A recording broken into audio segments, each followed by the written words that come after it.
Hello, friends. Today we're going to read The Biggest Snowman Ever by Stephen Roll and illustrated by Jenny Bassett. Imagine you are building a snowman. What will you need to build it? How big do you want it? But what if you wanted to build the biggest snowman ever? How would you do this? Let's see how the book does it. Once there were two mice who fell in love with the same snowman, and this is how it happened. On a bright winter day, the mayor of Mouseville announced the town snowman contest. Whoever makes the biggest snowman will win a prize, he declared. All the mice were excited. The judging of the contest will take place in 2 weeks, said the mayor's. Good luck to all of you. I'm going to make a really big princess, said Penelope. I'm going to make a really big snow Martian, said James. I'm going to make the biggest snowman ever, said Clayton, the house mouse. His friend Desmond, the field mouse, frowned. No, you're not. I'm going to make the biggest snowman ever. Oh, yeah? Said Clayton. Oh, yeah, says Desmond. That night it snowed and snowed. Huge drifts covered driveways, roads, and fields. It was the perfect beginning of a snowman contest. In town, Penelope began her snow princess, and James began his snow Martian. Out in the country, Clayton and Desmond began their snowman. Clayton made a snowball and rolled it along the ground. The more he rolled it, the bigger it got. Before long, he had a large base for his snowman. Not far away, Desmond was doing the same thing.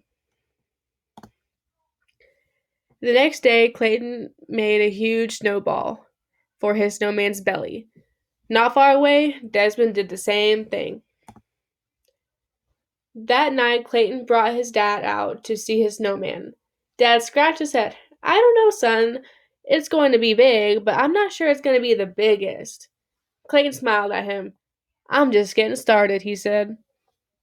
Dad whispered in his ear, if you want to work faster, use a wheelbarrow to carry the snow. A little later, Desmond brought out his uncle Vernon. I don't know, said Vernon. It's going to be big, but will it be the biggest? Desmond smiled. I'm just getting started, he said. Vernon whispered in his ears, if you wanted to work faster, use a wheelbarrow to carry the snow.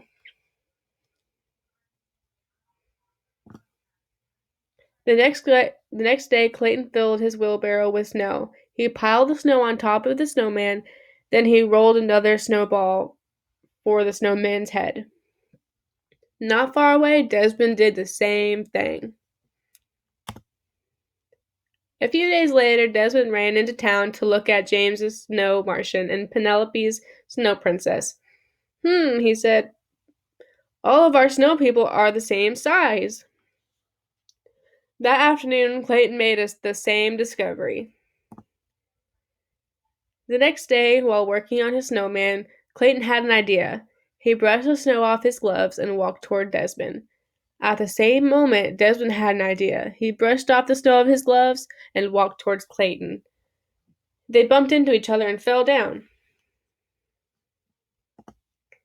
I have an idea, said Clayton. I have an idea, said Desmond. We should do this together, said Clayton. No one said we couldn't, said Desmond. First, they rolled each part of Desmond's snowman over to the middle of the field. Then they rolled each part of Clayton's snowman over. They piled the snowballs on top of one another. Clayton dropped a floppy hat on the snowman's head. Desmond added a long scarf, huge coil eyes, and a giant carrot nose. When they were done, they had built the biggest snowman ever. The morning of the contest, the field mice on snowmobiles brought the judges to the country. You both won the prize, said the mayor, handing Clayton and Desmond a large wedge of Swiss cheese. Let the celebration begin. Everyone gathered to dance around the snowman, drink hot chocolate, and eat donuts. We did it, said Clayton and Desmond, jumping up and down. We did it together.